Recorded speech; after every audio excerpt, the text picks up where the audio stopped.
dog, one child, one youth, one dog, you think big, you. Together we can do this in our continent, you. Think big, you. I say one dog, one child, one youth, one dog, you. Think big, you. Together we can do this in our continent, you. Think big, you. Today is July 16th, 2022. This is Chief Abundance coming to you at 5:59 in the morning. Yesterday I said that I will look at the text that we often repeat: the love of money is the root of all evil. Yesterday I touched to expand that you cannot isolate. And by the way, I've decided to stay on the surface with this one. This is not a religious group, but whatever we as leaders say must be relevant where attack is concerned. And the reason why I touched on the love of money, the instant gratification, is to address our mindset, our decades of being conditioned, because that is what it is. We are, especially the Afro-Caribbean people, we are conditioned to accept that we are lesser than. And so even in a system, and a lot of you will hear it, you go in a system, you go in with good intention, just like a lot of politicians. They go in with good intentions, and they ended up, the system baptized them. They ended up to be more corrupt than the people that they were talking about. The system, you go into a system, you see the system, and you said, no, I cannot do this. And then the others will look at you and say, what are you trying to prove? A lot of you can identify. You know the system is rotten. You know the system is corrupt. You know the system does not lend to the helping and supporting of the masses. But because it's now become a personal gain, you indulge. You basically support the system. And then you go to church Saturdays and Sundays to talk about the love of money is the root of all evil. I'm just trying to widen the base, because some of us are very comfortable in doing evil. But on the other hand, we try to expose others by using the script. We have been conditioned to accept the lifestyle, a lifestyle and a living condition that most of us in the West have not even born into. I'm talking about those of us who are over 40s and 50s. That is how long. You come to Africa, you're seeing things that you have never seen in your country in the West. But the people here are very much satisfied with their condition. They're satisfied because that is what they're exposed to. Like when I was in Cameroon, because that's the first country I visited when I came to Africa. And it's the first time in my life I've entered into an airport and I felt that I was in a military state. It's the first time I've been to an airport, and when you're leaving from the airport, the chaos, the garbage, I said, wow, I've never seen anything like this.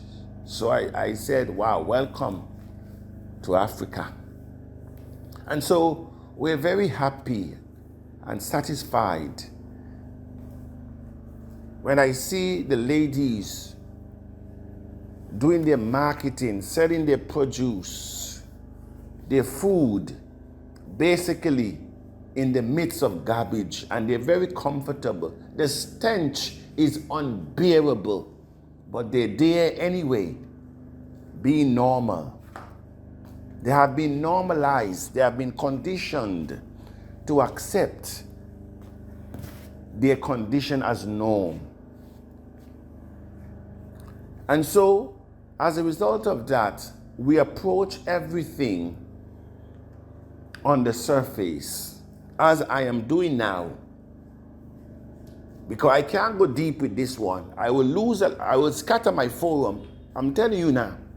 I will scatter that community because most of us are religious in one way or the other. And so I have to be mindful. And so I'm just touching the surface this morning, just to allow you to think a little deeper. Yes, and we're on the topic of the love of money is the root of all evil. As you look around in your community, in your country, on your continent, as I said yesterday, you can equate the love of money to the love of corruption, because you see it on a daily basis.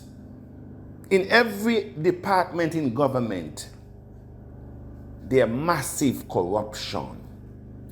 And so the love and the practice of corruption, you can equate it to the root of all evil, because when you are a corrupt person,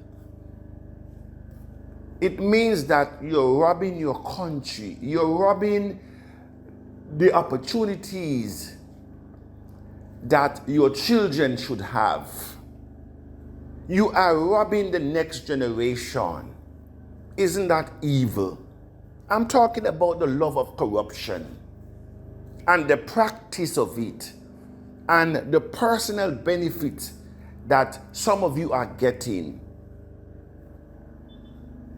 And you think that because you can buy 1 and 2 cars, you can build a fancy house from corruption, you can be using government money to have your little parties and your girls, you think it is okay. We're talking about the love of money, the love of position, the love of possession, the love of corruption, the love of property.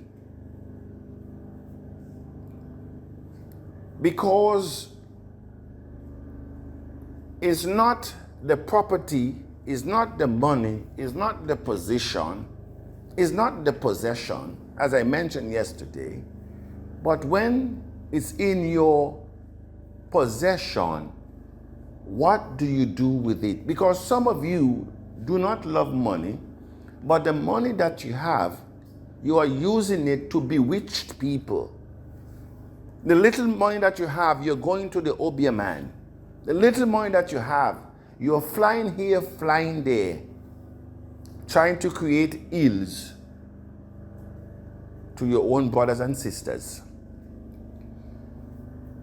And so when you love corruption, when you're stealing from your country's resources, when you are engaging in looting your treasury, when projects that should be implemented are not because of corruption, roads that should be fixed, that have been certified, started, evaluated as completed, and have not started, but the monies have been shared from the top to the bottom. What do you call that?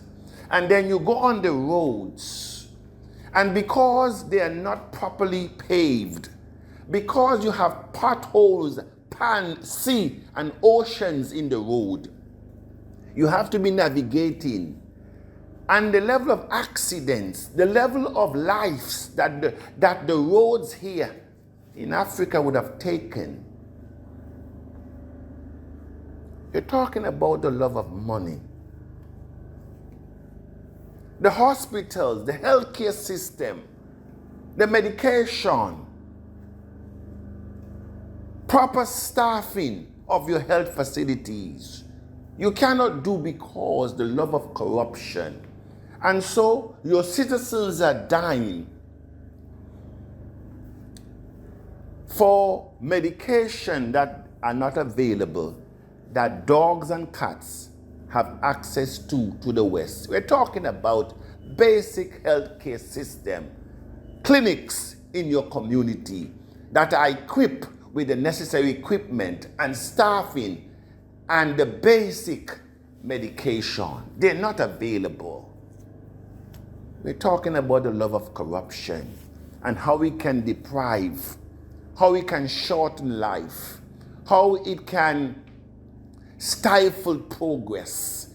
And so when one ambassador said, Abundance, we have over 40,000 graduates who are roaming the streets on a daily basis, cannot find opportunity. Why they cannot find opportunity is that for the love of corruption. Because the love of corruption and the love of money, they all go hands in hands. You can't leave them out. You can't leave them out. And that is why the continent, many countries are 40, 50 years behind countries that they saw gave birth. It's not for lack of resources, but it's a lack of vision and integrity. We're talking about the love of money this morning. And so last Sunday, I was speaking to two gentlemen, and the conversation went on to the nature of the citizen, because they're talking about the wickedness that they have seen here and the wickedness that their citizen is capable of doing. They say it's not easy in this country. And so to amplify the point, one of the gentlemen say, my father died and left 38 acres of land. But before he died, he had 8 of us. He said before the father died, 4 of the children died. And so he, being the youngest, he said to the elders, our father left 38 acres of land. I think it's only fair that we can divide it up among ourselves. We are 4 now. Our mother is alive. I will take 8 as the youngest of the siblings. And 10 acres can be divided up into 3. That is really, I think, a genuine suggestion, an honest suggestion. They said no. Then 2 more die. 2 more of the siblings die. Leave 2. Mother die. 2. The brother then say, since we're 2, I think it's only fair that you divide, we can divide the properties now. You take 20 acres, I take 18. As the elder, you take 20. The brother said no. Years later, the elder brother requests for him some money. I'm talking about the love of property. I'm talking about a conditioned mindset. I'm talking about the wickedness that we can have even to our own biological brothers and sisters, much less to friends or strangers. I'm talking about where the scriptures say above all things, man's heart are deceitful and desperately wicked. He said, who can know it? He said, I, the infinite, because I've searched your heart and I've known the ruin thereof.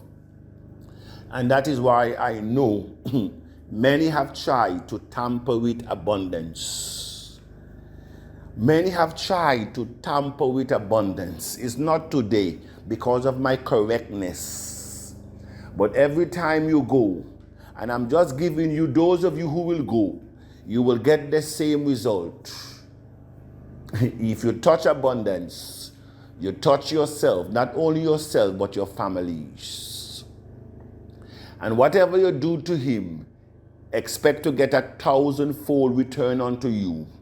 Then and therefore, a lot of you, as you go, you return. That is it. When somebody is correct, you cannot touch them. That is a principle. You can only bewitch somebody when they have your mindset and they're outside of line, outside of protection, because evil cannot protect you. And you have to believe in the nonsense, because that's what it is. Everything is a belief. Can you believe? And so a couple of years later, the elder brother asked the younger for some money to go to Mali. Whenever you're in Africa, West Africa, and somebody's say they're going to Mali or Togo, have mercy. They said it's not an easy journey.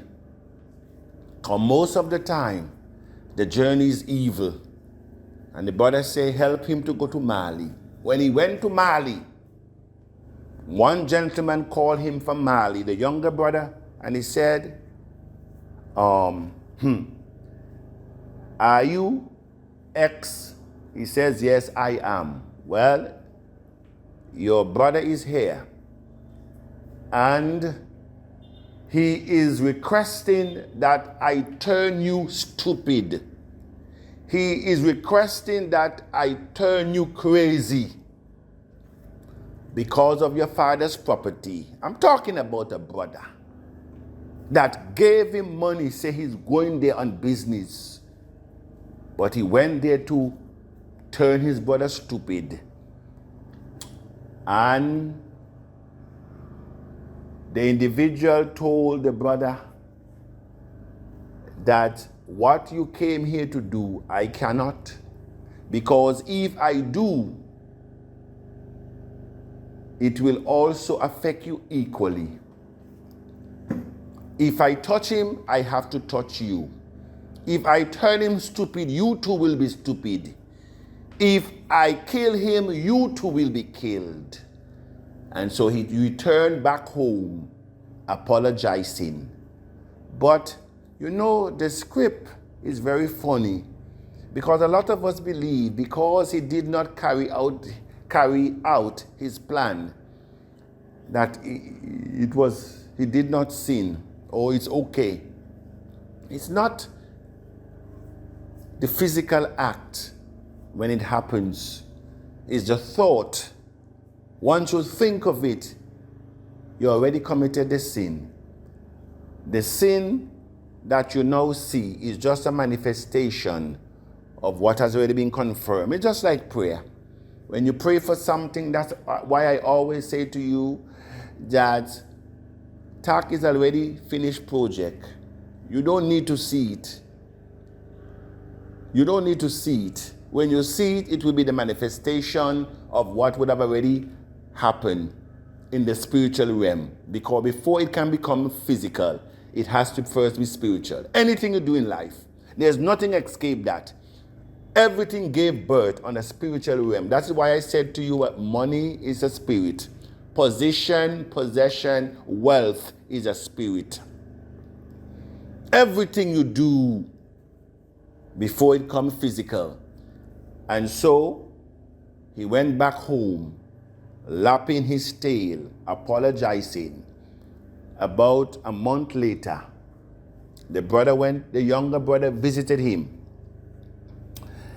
And he left his brother there in good health to be called back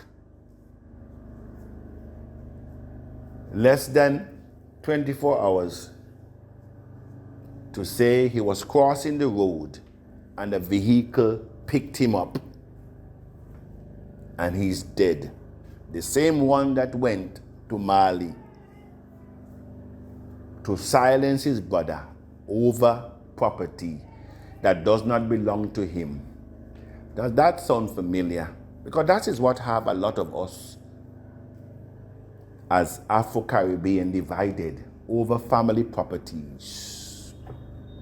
And the wickedness and the selfishness. We're talking about the love of money, the love of property, the love of position, the love of possession. They're all under the same category. And so what the brother went to Mali to do, his plans with his younger brother, he sealed his own fate by his own accord. Hence the reason I always say to the Tiashans, do not curse anyone or wish anyone evil, because the seed you sow, you shall reap it. Oh, may this audio find us in peace, and may it open our eyes to how we see things, so that at the end of the day, it can be well with not only us, but with our children, knowing the golden rule, whatever you sow, you shall also reap. This is Chief Abundance. A good morning.